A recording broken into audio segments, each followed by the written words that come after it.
Wow, galing oh, parang dadive tayo ah. Lakas siguro ng muscle nung gumagamit yung sword na yan. Ceremonial dagger.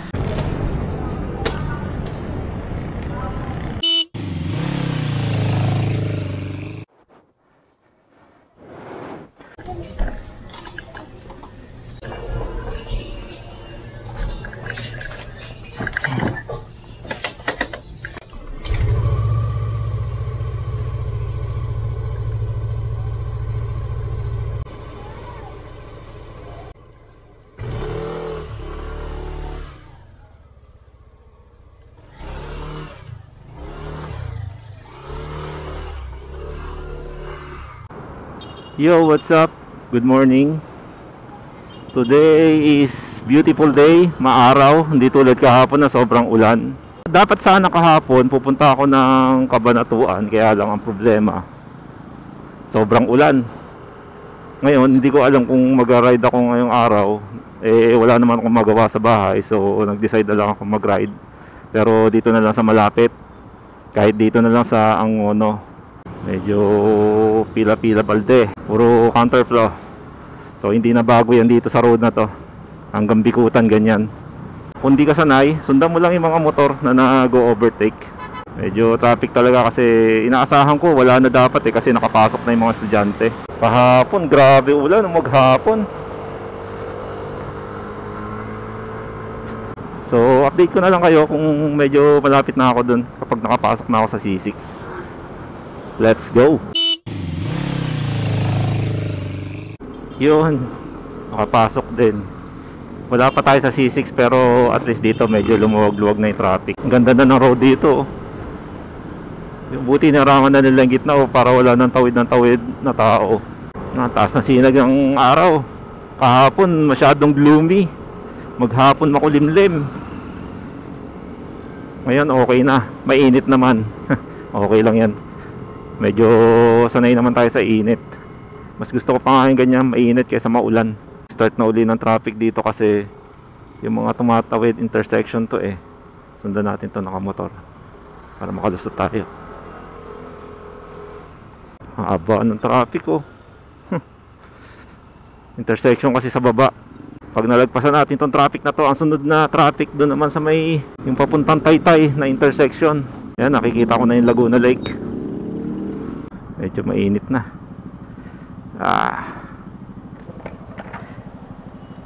Pero okay pa, kaya pa ng balat. Medyo hinto nga lang. Hindi pala ako nakapagdala ng tissue. Napagdesisyonan ko na puntahan yung lagi ko nakikita rin sa FB, yung tinatawag nilang mahabang parang dito sa may Angono, paakyat ng Domsa. So paakyat siya ng Domsa. So hindi pa ako nakakapunta doon. Try ko lang puntahan. Tapos bahala na pagdating doon kung idediretso ko ba siya ng Marilaki. Tingin ako sa mapa, may daan naman papuntang Marilaki kapag diniretso mo pa. So let's see anong meron. May papasko si Mayor. So at least nandito na tayo sa C6. Medyo maluwag na. Talagang traffic dun. Woohoo! Haba ng traffic Parang gusto ko na umikot tuloy sa Laguna. Bakit sa Marilaki makaikot na kaya sa Laguna? Ang traffic. Teka, kailangan ko pala magmapa papunta doon sa saan papasok sa Domsa. Hanap tayo ng shoulder lane. Pwede dito siguro.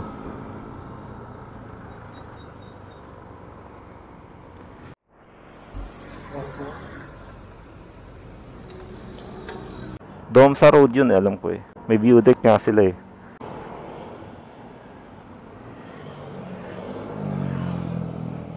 Tara, let's. Yan, nakapasok na yata tayo sa Angono, pero hindi ko sure kung padadaanin tayo ni Google Maps sa diversion road. May bagong gawa kasi na diversion road dito Ginagawa pala mga kalsada. Ganun lang kaikli ang diversion road niya. So, residential na uli siya. Sikip ng kalsada dito. Tapos may dadaan pang ganito kalaking sasakyan. Tapat pala to ng SM. Right turn. U-turn. So balik. Ngayon ko na nadaanan yun ang Ono proper. Teka, pinapaliko niya ako. Dito niya ako pinapaliko. Mahirap yung mga lugar na puro likuan. Tapos diretso. Puro alikabok na yata yung camera ko. Sabi nila marami daw nagbabike dito kasi paahon. Naririnig ko na ang lugar na mahabang parang, pero never ko pa siyang napuntahan nung nagbabike pa ako. Nakikita ko may mga curves overtake.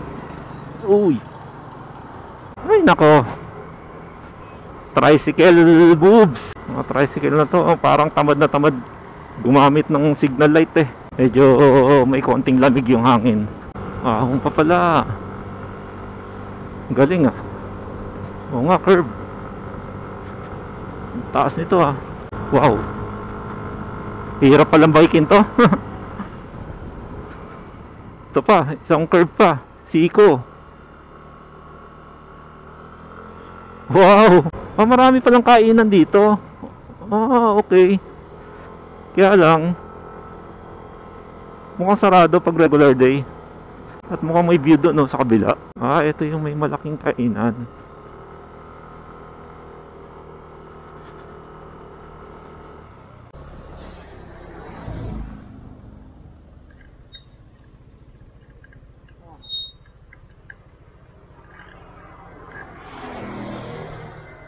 Ayun, ang road na yun. Diretso pa doon. So, nandito na tayo sa Domsa Viewpoint. Wala masyadong view dito sa side na to. Pero mas maganda yung road doon Teka, pahinga muna tayo. May gusto kong isang puntahan dito na nakita ko rin sa mapa. Yun yung tunnel, 2.3 kilometers. Papunta doon sa petroglyph site. Subukan kong bisitahin. So dito kainan lang pala siya. Ayan sa view, makikita yung City of Manila. Alam ko Manila yung Makati or may mga building. Kung didiretso naman ako na Marilaki, tamad na ako. Gusto ko lang bisitahin yung tunnel. Let's go, sa go. Wow, galing parang dadive tayo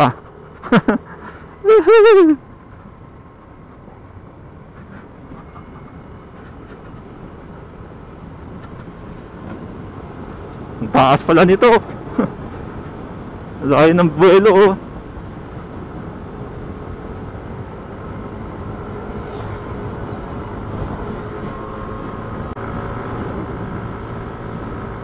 Kaya siguro tinawag na mahabang parang. Nagkalat ang basura. Nangyari dyan.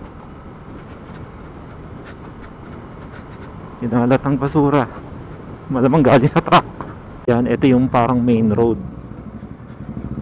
So kanan tayo. Tapos papuntang Antipolo yata yun dun. Pwede pumasok? Doon sa may tunnel sana. Wala lang, titingnan ko lang. Bawal. Sige, u-turn na lang ako. Ikot na lang ako.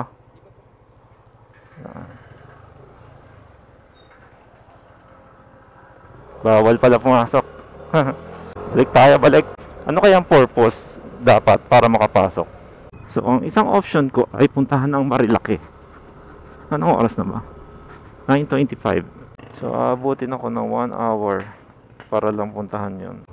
Yan, nakapag-decide ako na puntahan ko na lang yung Cloud9. Medyo malapit-lapit siya. Pag in-start, 31 minutes lang siya. 31 minutes drive. So, tara, sa Cloud9. Let's go. Yung Cloud9 ay nasa Antipolo area. So balik tayo. Pangit ng kalsada dito Wala kasing planong ride ko ngayon, kaya kung ano-ano na lang ang makita sa mapa. Wala nga sana akong planong mag-ride Yo, what's up? Papasok na tayo ng Sumulong Highway. Sumulong, Padilla, Antipolo Cathedral sa kaliwa, Teresa. Diretso ba? Nalilito ako dito sa Google Map. Tumasinag, Taytay, Cainta, Ortigas Avenue, Antipolo ba? Pwede pala, pag pauwi pala, pwede ako mag-Taytay. Kung doon tayo papalasatin ni Google Map na pinakamabilis. Marikina, pag diniretso mo Marikina, Tukabo, sa Cubao. Grabe, tricycle dito namamayagpag, sobrang dami. Parang puro tricycle ang mga bumabiyahe dito Ang kagandahan lang sa mga tricycle dito, alam nila, gumugilid sila. Ayan napansin ko lang, lahat sila nakagilid halos.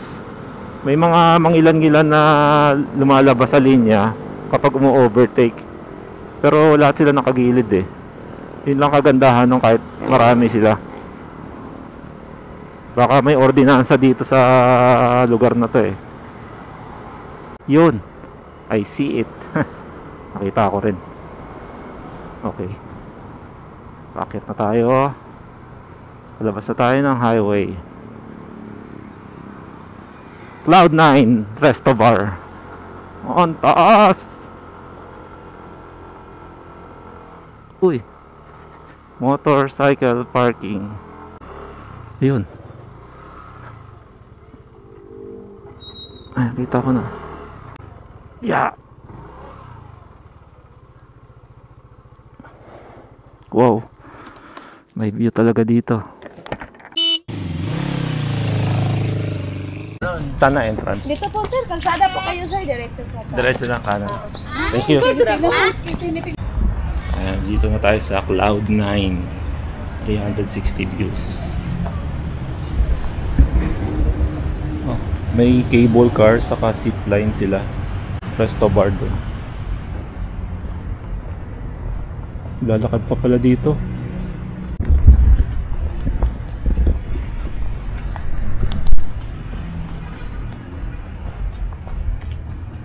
Tahimik parang ako na tao.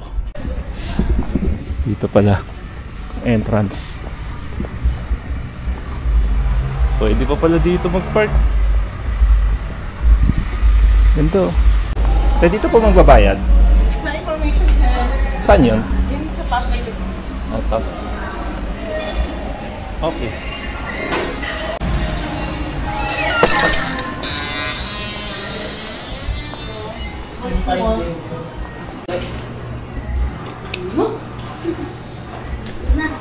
Yun na lang yan. Magbabayad po. Magkano yung sa hanging bridge? Magkano pa? 100. Isa nga po. Winter daw.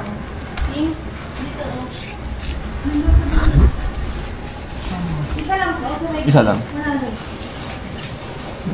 Saan po yung papunta? Yan na. Sa labas po sir sa may. Sa may? Sige. Thank you. So nagbayad tayo ng 100 para sa ticket. Hanging bridge. Saan po yung hanging bridge? Diretso lang. Ito na yan. Entrance. Ito na pala. Ito entrance. Ha? Meron na. Saan ako papasok?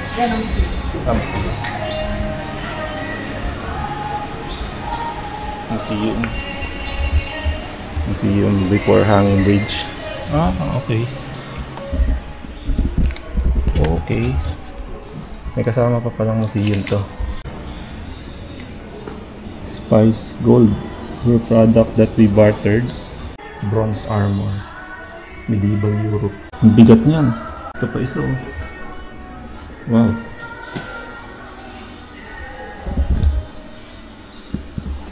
Uy, may sword. Ang bigat niyan. Grabe. Nakikita ko pa lang, nabibigatan na ako.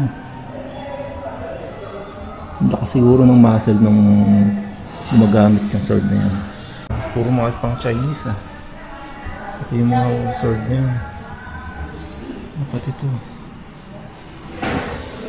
Ceremonial dagger. Anitos. These two ancient art. Ano to? Parang wishing well. Wala namang mawawala good health. Pagalingin nyo kami sa lahat ng aming sakit.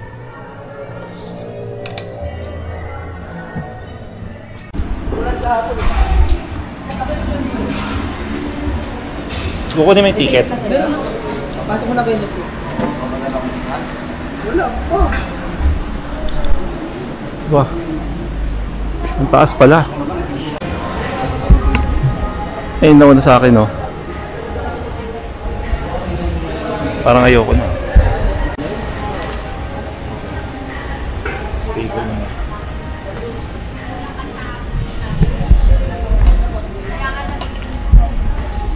Please do not selfie while crossing the bridge. Nakalula. Ah! Wow! Mas magalaw. Ganda ng view dito. Ah! Kalula. Hindi ko ito napansin na sa baba ako, ah.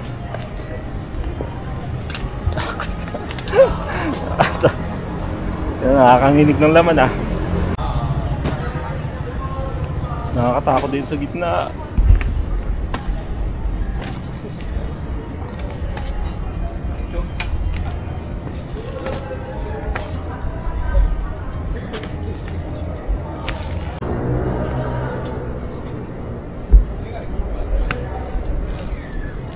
Oh, nakakross na yung dalawa.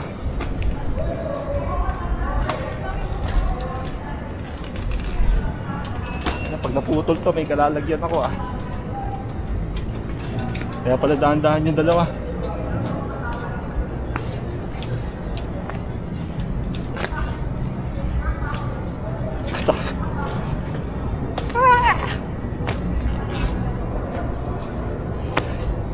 Ganda din sa kabilang side, oh. Ayun, oh. Hindi ko alam. Manila area yata yan.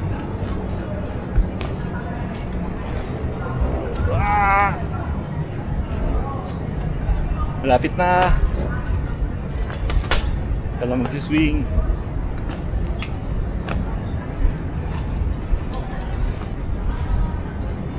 Pag malapit lalong, teka lang. Pag malapit lalong umuga, ah.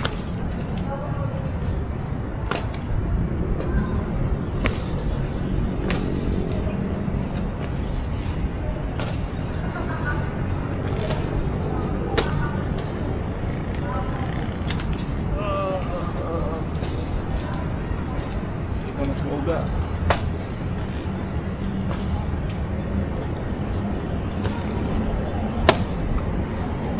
Mainit yung bahay.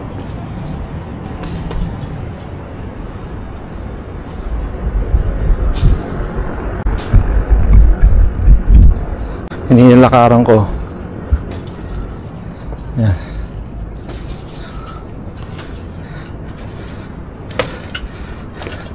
Yun. Kalula.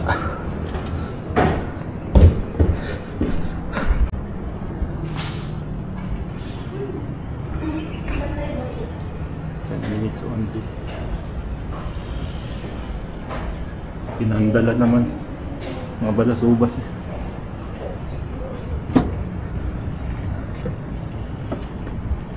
Oh, lock your promise. Wala naman akong dalang kandado.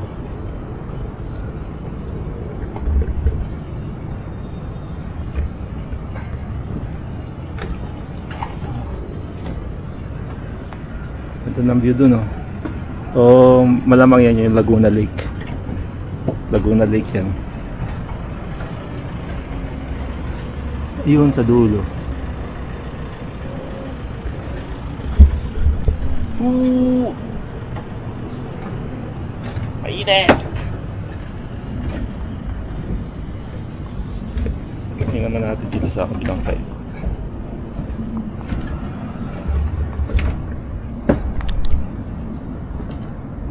Wow.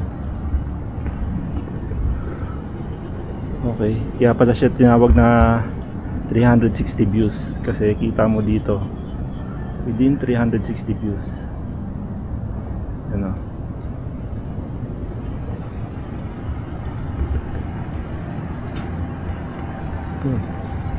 Makati.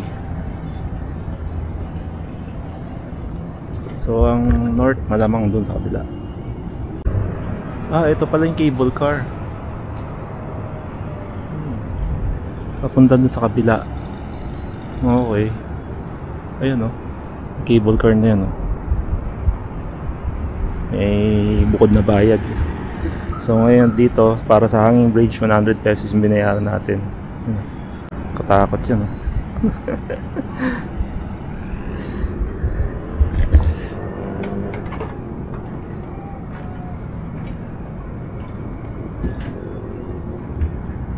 yung mga bahayan dun sa kabilang side.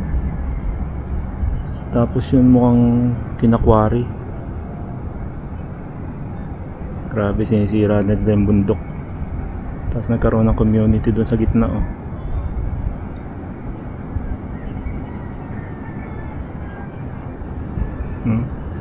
Congested na rin puro bahayan na rin.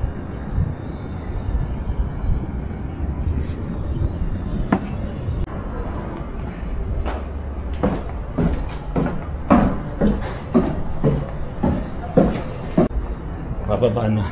Medyo mainit na rin. Saan bandaan dito?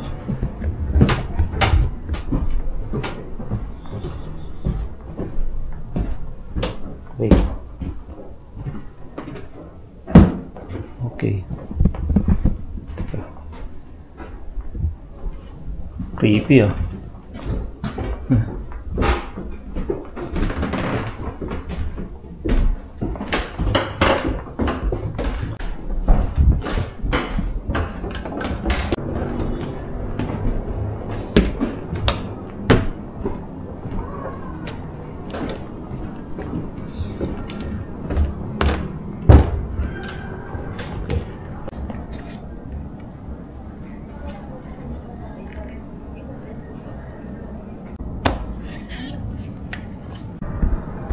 Pwede pa palang tumambay dito. Ano ba to? Room?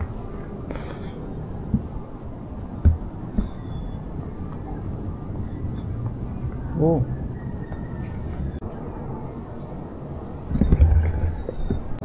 Sana all may kasama.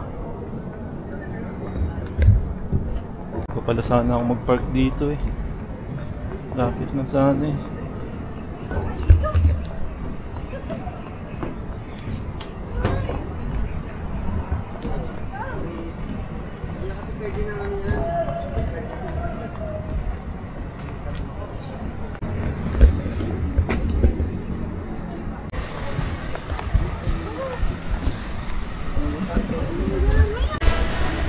Ito yung rate nila.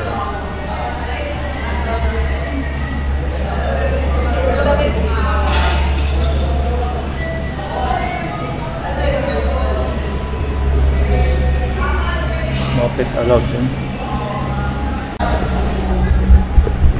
Tara na. Pauwi na. Yun lang ang pinuntahan natin dito. Maganda siya pang family. Punta kayo dito, sama niyo pamilya niyo or jowa. Pero kung solo lang kayo, hindi masaya. Kailangan talaga may kasama pag pumupunta sa ganitong klaseng lugar. Saka mas maganda kung dyan kayo kakain. Kaya lang kasi ako busog pa, kaya hindi na rin ako kumain. Mamaya pa ako magugutom nito. So ngayon pabalik na tayo. Hindi ko alam kung saan tayo padadaanin ni Google Map.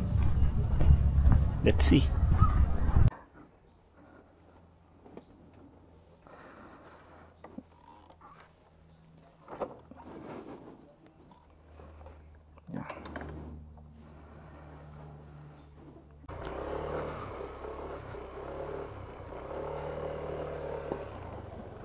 Let's go. Overall, okay na rin ang experience. Medyo kinabahan ako sa hanging bridge. First time ko yata naka-experience ng ganon. Umuuga-uga pa. Nakakatakot pala, di lalo pala kung sa Buskalan. So ganito na lang video ko, putulin ko na, pauwi na rin naman ako. Salamat sa mga nanood. Try safe po sa ating lahat. Let's go.